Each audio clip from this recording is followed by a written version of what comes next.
조약 체결 이후 정부는 본격적인 개화 정책 추진에 나서게 되는데요.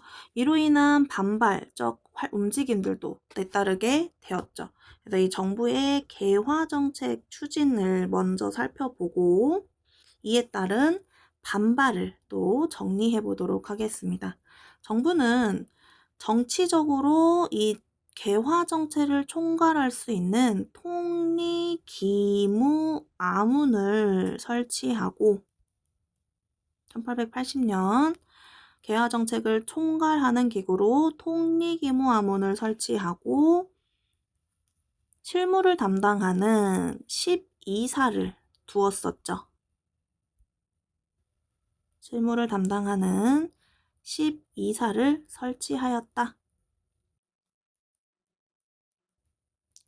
그리고 정부는 국방력 강화를 위해서 신식 군대인 별기군을 창설하고 일본인 교관을 데려와 교육시키는 모습들을 보여주게 됩니다. 그리고 조선의 오군영을 이영으로 줄이는 모습들이 나타나게 되죠. 그래서 이 오군영에서 있었던 군인들이 이영으로 줄다 보니까 자연스럽게 실직을 하게 되었고 이렇게 일자리를 잃었던 군인들이 나중에 이모군란으로 후에 이모군란으로 연결되는 모습을 보여주기도 한다. 이모군란으로 연결되기도 한다. 라는 거.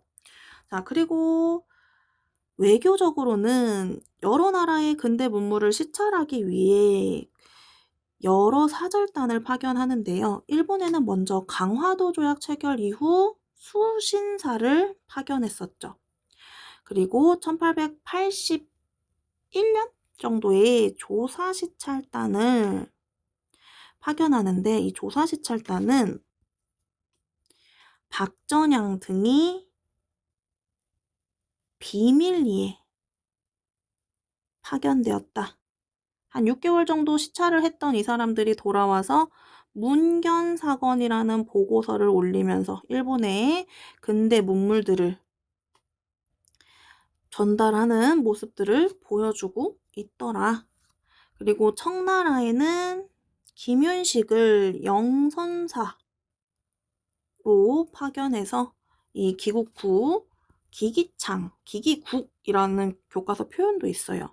영선사로 김윤식을 파견하고 보고 돌아와서 기기국 그리고 그 안에 기기창과 번사창 등을 설립하는 모습을 보여주고 있죠. 근대 무기 제조 기술을 보고하라. 자, 그리고 미국에는 누구를 파견했었어? 그렇죠. 민영익 등을 보빙사로 파견해서 문물 시찰을 하게 하는 모습들 나타나고 있죠. 그럼 이런 정부의 개화 정책에 어떠한 반발들이 나타났느냐? 이 개화 정책에 대한 반발 정리해 보도록 하겠습니다. 개화 정책에 대한 반발. 자, 개화 정책 반발로는 보수적 유생층의 주도하에 전개되었던 위정척사 운동이 있습니다. 이 보수적 유생층이 주도한 위정척사 운동이 무엇이냐 하면 위정, 바른 것은 지키고 그릇된 것은 배척한다. 즉 유교 질서는 수호하고 천주교와 서양 문화를 배척한다라는 이야기였죠. 그래서 이런 위정척사 운동이 어떻게 전개되었느냐? 전개를 살펴보셔야겠죠. 자, 전개는 1860년대, 1870년대, 1880년대로 나누어서 살펴보면 됩니다. 1860년대에는 병인 양요와 같은 서양 열강들의 통상수교 요청들이 있었어요. 그래서 이런 통상에 반대하면서 화친을 받지 말고 싸우자 하는 척화 주전론이 이항로와 기정진 등에 의해서 주장되었죠. 그래서 이들이 흥성대원군의 통상수교 거부 정책을 뒷받침하는 모습을 보여주고 있고요. 자, 1870년대에는 운용호 사건을 계기로 누구랑 조약을 체결했었어?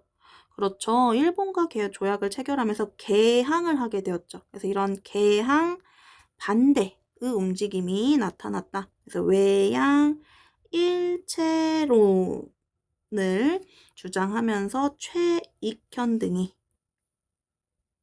대표 위정척사파를 구성하고 있죠. 1880년대에는 정부의 개화 정책이 추진되었고 황준원이 쓴 책이 조선의 유포가 되었어요. 무슨 책? 그렇죠.